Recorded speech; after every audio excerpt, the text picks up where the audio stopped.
Hello everybody, this is David Mees and I'm going to show you how to make a traditional Melton Mowbray pork pie.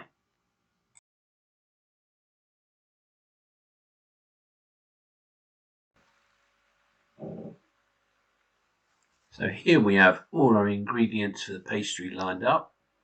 You need to melt the lard and the water together in a saucepan on a low heat. You don't want to get it too hot because it will spit.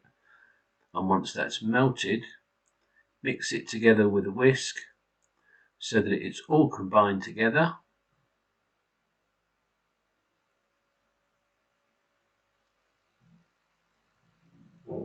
And once that's all combined together, then pour it into the flour and then mix it thoroughly into a dough using a wooden spoon.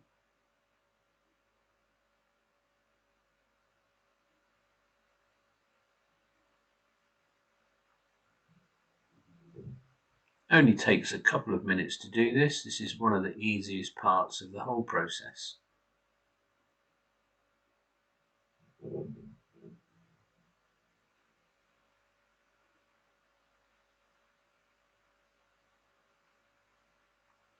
Once you've got your dough, you need to knead it on the board with a very small amount of flour, or just manipulate it in your hands until it's all an even colour and no signs of any white bits of lard in there.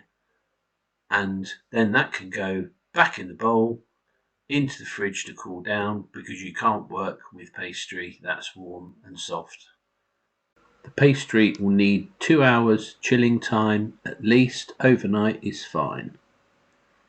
The wooden dolly is shown there. We'll come back to that later on.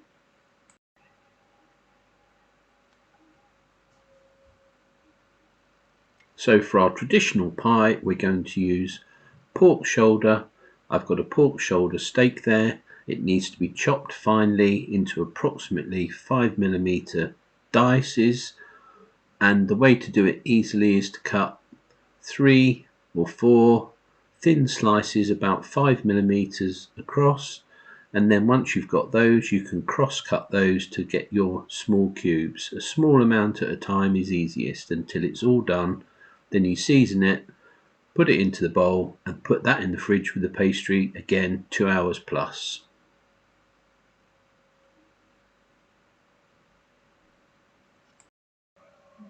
So after at least 2 hours chill, the meat and the pastry can come out of the fridge.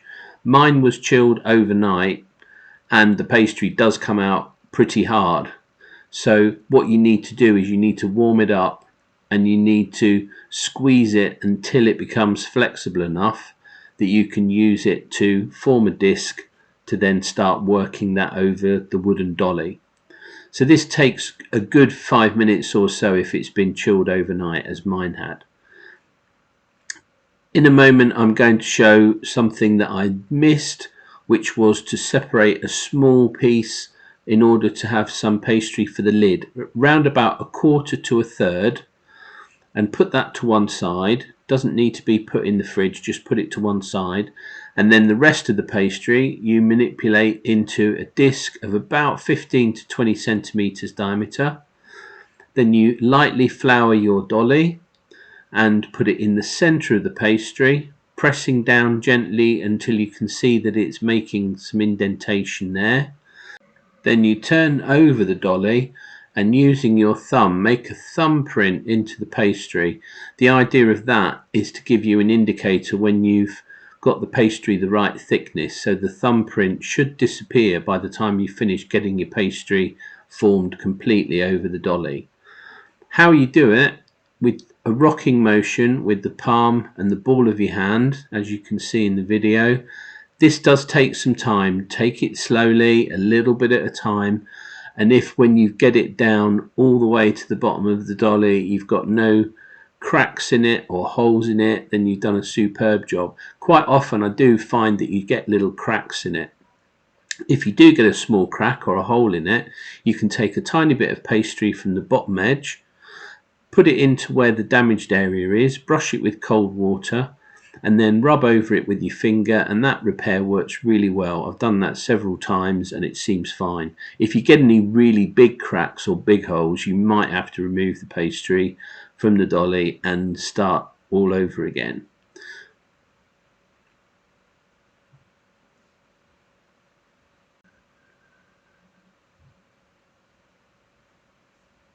So evening up the bottom edge there in the video is so that you've got a nice even rim at the top of the pie, as this will be turned over shortly, for you to be able to put your lid on. Just pushing gently with a normal cutlery knife until that's even.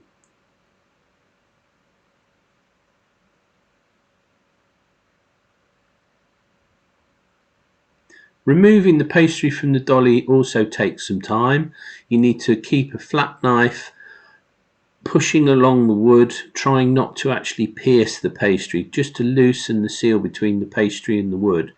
Small amount at a time, working your way around the whole thing, and after going round several times and sliding the knife from side to side a little bit if you can, you should find that it loosens enough that a small shake will get the pastry case off the dolly, and then you just need to even up any irregularity around the top where you may have pushed the pastry down slightly from using the knife to loosen it from the dolly. That quite often happens, I find.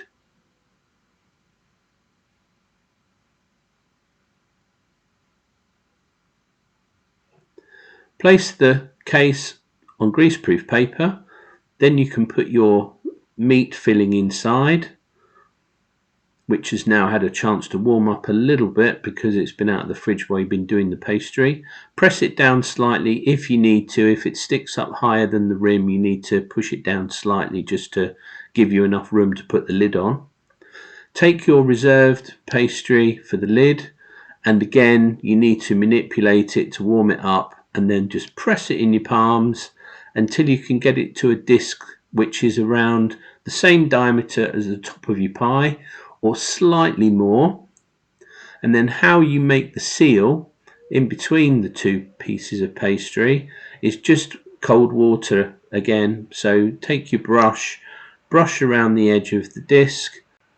That's preferable to brushing around the top of the rim of the case because you can get water inside if you do that. Then you put the moistened edge back over onto the top of the pie and go around the edge and just carefully pinch until you can see that you've got a really good seal all the way around. Make up your egg wash, 1 egg, dash of milk, whisk that up with a fork, and then go over the entire pie. Don't have to worry about lifting it and doing under the base, but go all over the top, all around the sides. Use plenty of it. Doesn't matter if there's overspill, because as you're doing it on greaseproof paper, you're not going to have to scrape anything really sort of dried off a baking tray, which is why I put it on the greaseproof paper, because you learn the hard way. The egg wash will give it a lovely golden colour and add a little bit of crunch to the top of the pastry surface. Next, you need to make a hole to allow steam to escape, otherwise your pie will crack. So start it off with a knife, enlarge it slightly with the knife, or you can use your little finger just to make sure that any steam can escape. You do have to redo this sometimes halfway through the cooking process, so check halfway to make sure the hole hasn't closed up whilst it's in the oven. So that goes onto your preheated tray, into the oven, 180 fan, 55 minutes, and there's your lovely pie. This is entirely optional, but I have checked a couple of them with the meat thermometer just to make sure that it's 74 to 82 degrees centigrade in the center, which it is, so 55 minutes cooking time is right. After cooking, you must chill the pie for at least 2 hours before adding the jelly.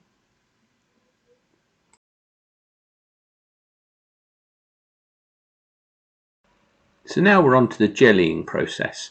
Follow whatever instructions are on your gelatin.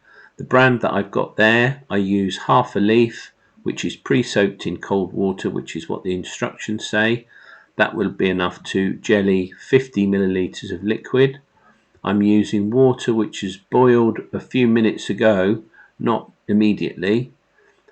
Put into the water half a chicken stock cube. That's what I use. You could use something else, or you could use 50 millilitres of stock if you've got stock available. Make sure you fully mix that together and then add in your gelatin, which you can just about see on the board there. Mix that until the gelatin's completely dissolved, and that will be your liquid jelly to pour into your pie.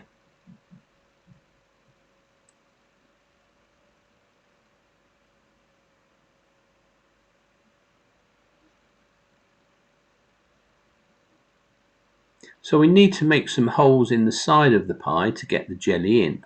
Don't try pouring it down the hole in the centre, it won't work. So you make a hole on opposite sides so that the jelly can be poured in one hole and emerge out of the other one to make sure you've filled all the gap inside.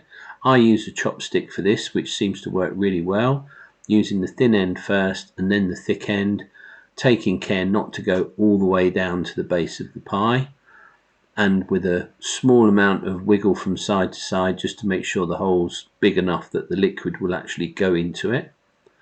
And then the way I've done it is to place the pie onto a sieve with a bowl underneath to catch any overspill. Pour in the jelly liquid using just the measuring jug. You could use a funnel if you have one, which might be easier, but this seems to work. Pour in the jelly slowly until you see it start to emerge from the hole on the other side.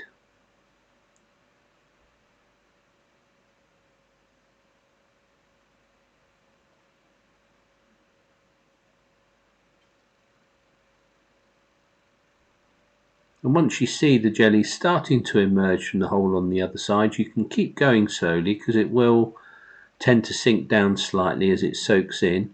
Check underneath to make sure that there's no leaks.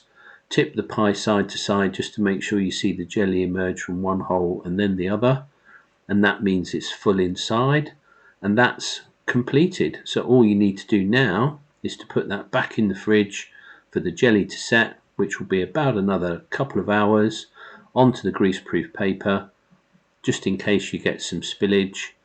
And that is the end of your beautiful handmade Melton Mowbray pork pie.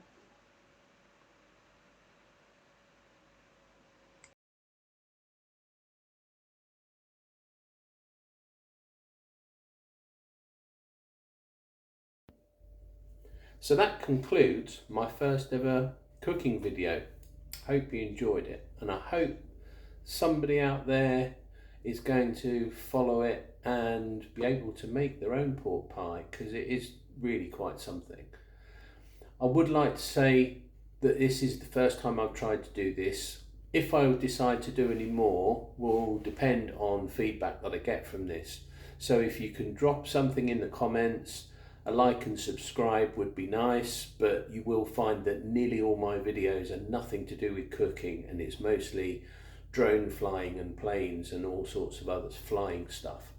So I'd like some feedback to see whether it's worth me doing any more of these, because I've got other recipes that I can do. So that's it for now, folks. See you in the next one. And just to finish off, here's a gallery of a few different pie variations I've done. My first ever Melton Mowbray pork pie, before and after, and showing a slice of it so you can see the inside. The next variation I did was bacon, egg, sausage and mushroom pie, which was really nice, using the egg instead of jelly. And then I tried individual pies using exactly the same amount of ingredients as in the recipe. It made 5 in a muffin tray, but that was quite fiddly. And finally, I've done one where the base is black pudding. That was nice. Happy cooking.